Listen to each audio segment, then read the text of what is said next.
Hi there, welcome to another edition of Heat Smart with Portage in Maine. Today we're talking about the importance of using dry, seasoned firewood. Now seasoned means not that it's just sat for a season, that could be just a few months. What that means is that you're going to let it stand, cut, stacked for a period of 12 to 18 months depending on the species of wood that you have. Now what you're after is between 10 and 20% moisture by volume if you can. Anything under 25% we consider seasoned wood.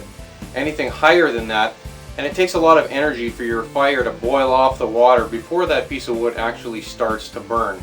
The problem with that is that that extra moisture that's going up your stack with your smoke and exhaust gases tends to condensate and leads to the development of creosote. Now creosote causes inefficient burning, it gums up your stove, and it's just really messy. So the goal is to try and keep your wood as dry as possible, keep it out of the weather, underneath a building such as this one, split and stacked so that air can move through it nice and easily.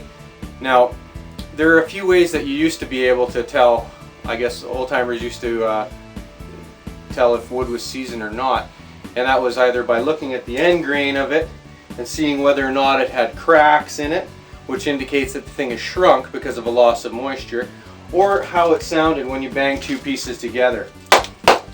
Okay, if it's a nice crisp sound, it means it's dry. If it's a dull thud, then you're probably not ready to burn that wood. Okay, now I prefer not to play a guessing game. You know, you can smack it and look at it all you want, but it still really doesn't tell you what the moisture content is in that wood. So what I like to do is pull out my handy dandy moisture meter. Now moisture meters are available at pretty much any hardware store, but you get what you pay for. If you go and get yourself a $10 or $12 moisture meter, you're probably not gonna like it very much, and it's probably not gonna last. Now the unit that I have here is a 2-pin system, and it's made by Reed. This is an SD123. It costs about $100 at our local hardware store. Now if you take a close look at this, you can see that it's got a gauge here that tells us what the moisture is in percentage. And what we do is we take this and we stick it in a piece of wood. Now there's a right way and a wrong way to do this. A lot of people think that they can just take their piece of wood in the round and stick this into the end of it. Well, that's not a very good and accurate representation of what's going on with that piece of wood. The proper way to do this is to go on the side of the piece of wood, okay? And you want to run not with the grain, but cross grain. Okay, so the grain is running this way. You don't want both prongs going in this way. You want to have a representative sample from the outside in. So what you're going to do is you're going to stick that in here like so, and you're going to take a look. Now this is a nice piece of wood here. It's only 9%. That's terrific. It's going to burn really clean. It's going to burn really hot, and it's going to make for an efficient burn. I'm not going to use very much wood if I'm using dry seasoned wood. There's not going to be a lot of ashes either, so nice clean burn. But very, very handy dandy tool, very affordable, easy to use. You put the cap back on and it turns itself off. So I'd recommend this to anybody who's using an outdoor wood boiler or even a home wood stove. If you're out in the campfire pit, you maybe aren't too worried about it. A little bit of smoke isn't a bad thing out there, keeps bugs away, right? But inside your house, in your wood stove, or in your outdoor wood boiler from Portage in Maine, always using dry seasoned wood.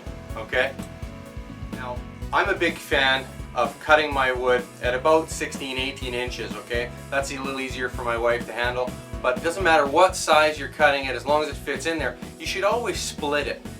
Now what that allows is moisture to get a larger surface area.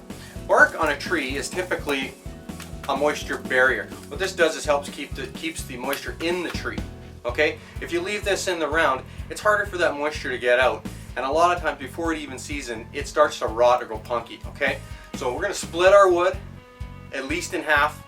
That increases the surface area available for drying and makes our wood season a whole lot faster. So please folks, split your wood at least in half, regardless of what length it is. Get yourself a hydraulic log splitter. If you're good with a maul, get at her. It's good exercise, good for you, and it's going to mean the difference between a lot of wood and a little bit of wood when it comes to burning time. If you have dry seasoned wood, you're going to use a lot less of it than if you're using moist green or even punky wood. Okay. Please email us with any ideas you have for future videos. We'd love to get some information out there to those that would like it. Sometimes it's easier to see somebody doing something than to read it in the manual, etc. We want to make your wood burning experience enjoyable and user-friendly and an easy time. And there are some really quick tricks to learn to make you better at it. We don't want this to be more of a chore than it has to be for anybody, and knowledge is power, right? So folks, email us your questions, call us, give us suggestions for future videos, and we'd be more than happy to get those online for you. Thanks again for watching this episode of Heat Smart with Portage in Maine. Happy burning.